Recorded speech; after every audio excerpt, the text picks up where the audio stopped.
Let me tell you one more thing that most people don't know that's quite shocking, and I'm surprised no more people don't complain about this. Um, and that's the fact in the promotion system. In the promotion system, I've known people who sat on promotion boards, several, and this is the process. If you're up for promotion, whether it be to captain or major or lieutenant colonel or full colonel or whatever, Sergeant first class, I'm yeah, assuming. Yeah. Okay. Mm, and it's a centralized board. yep. The board's going to meet, and the board has quotas and percentages and targets that they're after for certain races and sexes. Yep. So let's pretend that we're at the cut line here. So can everybody envision what a cut line is? It's the people who make the promotion or above the cut line. The people who don't make the promotion or below the cut line. Yeah, there's a Okay. score, right? There's an Yeah. aggregate score that Yes. everybody's file gets. An So order of if you're well above the cut line, you're safe. Mhm. If you're well below the cut line, you're not going to get promoted. Okay, those are easy ones. Now let's get really close to the cut line. right. Okay. After all the voting happens at the centralized board, and if you're just creeped above the cut line for at least 30 minutes or an hour, you're going to get promoted. But you're not, because there are people who are also just below the cut line, okay, who don't make it. The board, because of the list that they came up with after voting, does not meet the right number of females or the right number of races. They automatically go back and they bring some of the people who were just below the cut line, who were not going to get promoted, and bring them above the cut line. And some of the people who were just above the cut line, if they were males or they weren't the right race, they come below the cut line. Yeah. Okay. And lo and behold, you were good enough to get promoted, but now you're not because you weren't the right gender or the right race. Right. And when these Yeah. promotion boards get announced, sometimes and very often, especially in the 2000s, some of us would look around after the promotion list come out at midnight on Friday, and everybody's looking at it themselves the very next Monday and saying, how the heck did so and so get promoted before so and so? Right. How is that possible? And then when you think about it and how these boards happen, it's like, okay, now I understand it. I mean, I don't agree with it whatsoever, but Joe Schmo must have been dropped out of below the cut line, and Mrs. So and so must have been brought above the cut line, and that's how this happened. And But I'm just then, using hypotheticals. I'm not saying it's always a female or a certain race, but I'm just saying this Well, is yeah, you not a don't. merit. This is not a merit system, and this is unfair. The yeah. reason why it's hard to be challenged is because it's not in the public domain. Oh, The and deliberations, the it makes you, deliberations of the board are secret and sensitive and locked up. They are never published, and they're not allowed to be accessed through FOIA. And so these kinds of results are very, very hard to be challenged. But if people knew, there would be such an outcry, and they would be outraged. well, not only that, but if anybody were to challenge it, they would be painted as a racist. Yes. Like Yeah, or that's yeah, just the world that we're living in today. If you point out the fact that there are any sort of incentivized systems by colleges, universities, employments, whatever, where uh where they are selecting just because they feel that they need to meet a quota because of certain races or genders, then you are now defeating the purpose of the whole thing, right? It's supposed to be, hey, just hire people. It doesn't matter what race, gender, whatever.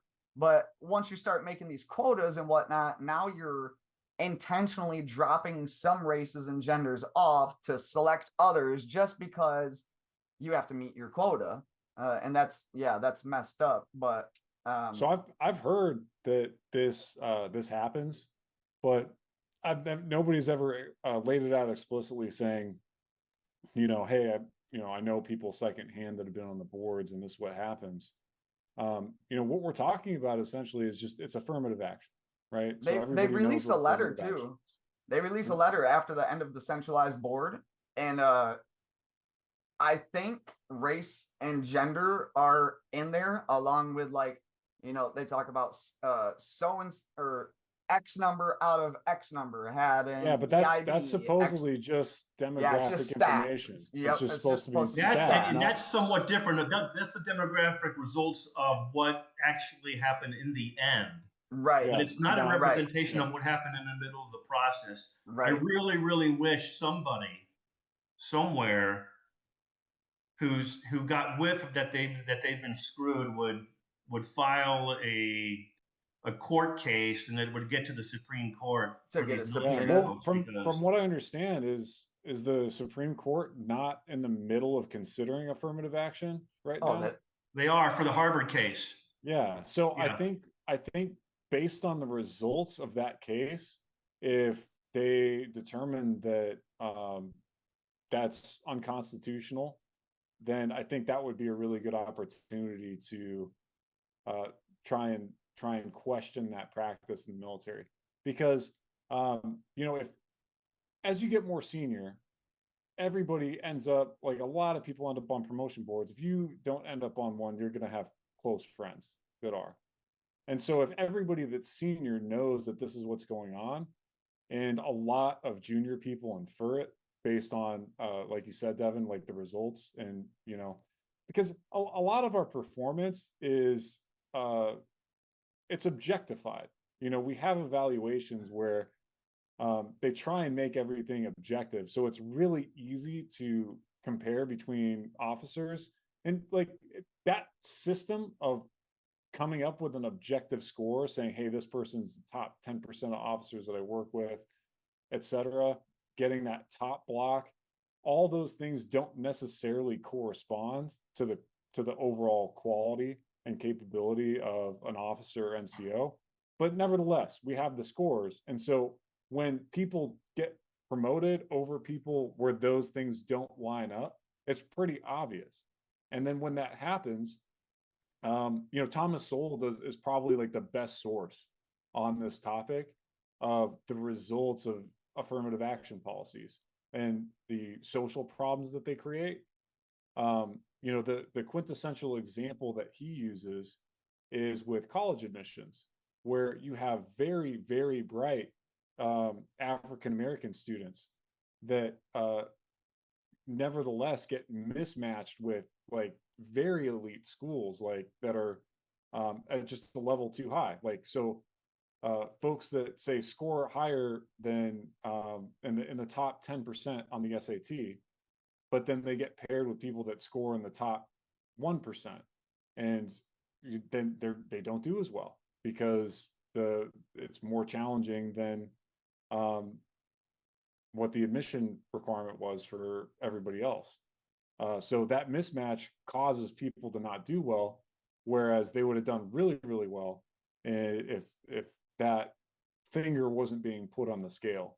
And I imagine it's probably similar in the military, because we're always judging each other on competence, especially when we got to work as a team. So it creates a lot of problems, I think, and there's a lot of negative second and third order effects, and I think it's flagrantly unconstitutional in any case. Absolutely. So just 2 points. One thing is it's more routine than you think it is. This happens virtually every single board. It's not just here and there. The second thing is what is the end result? The end result is that we're not picking and promoting the best people based on merit. And so what does this mean? It means that we're less ready, and we don't have our best people leading us into the next war or defending our country. So it could end up being will end up being a catastrophic result. Yeah, and if your primary objective is to dismantle systemic oppression, then you're willing to sacrifice some military readiness, right, in order to get that objective. And there are people for whom that is their number one objective because they see systemic oppression as the number one threat. I mean, we don't have to speculate. We had talked previously about the extremism stand down, where they're like, this is the number one threat to readiness in the military. And as a physical therapist, I'm like, what about back pain? You That know? was Look at it like this. absolutely that Look was at it like this, absolutely Grant. ridiculous when they did that. That was insane. I was offended when they did that. And I don't get offended, but when they did that extremism stand down thing, which if I remember correctly, it was following January 6th, right? It was following the January 6th event, and then the entire army had to do a stand down. I'm just letting the viewers know. The entire army had to do a stand down where the leaders had to give classes. So I got this printout and I'm reading through the classes, and I have to read these what are they called? Snippets or vignettes. And everything was white people. Everything was white radicals, white supremacists, like everything. And I was like, there's a lot more extremism going on right now than just from white people. You know what I mean? And it really it upset me because I'm like, we're not being fair towards addressing extremism. We're only addressing white people. That's what it was. And it was right when Biden took office. I'm like, dude, this is ridiculous, man. This is how this next 4 years is going to go, So I don't know. That's just a side rant. I didn't appreciate it. I didn't appreciate having to be the leader that sits there and reads to all of my soldiers about how they're all evil whiteys, pretty much. I didn't appreciate it at all. So especially when there was stuff and it was only addressing like the KKK and white supremacy. And I'm like, well, what's going on? We just witnessed Antifa last year, BLM last year, like all this crazy stuff within the last 2 years. Why are we not talking about this? Because I don't want to talk about it, because those are different groups, and they're not trying to bastardize those groups currently like they're trying to bastardize anybody that's white, male, or whatever. So I don't know. Doesn't raise critical consciousness. It doesn't. Devin, you were going to say something. No, I was just going to make one comment, follow up on yours. So about if your goal is to fight oppression or to raise up certain classes, well, okay, well, that's all well and good. I mean, but I don't agree with that. But if you don't have a country, right? if you lose your country, and if you lose your autonomy, then the goal that you mentioned or that these people want is going to be a non-starter anyway, because you don't have a country. So what's the first order of business? The first order of business is you got to have a country.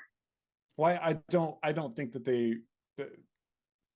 that set of beliefs doesn't really come with a desire for a multipolar world with national sovereignty. It's more of an international order. I understand what you're saying. One world government. Yeah, they don't care about America. Agree. Yeah.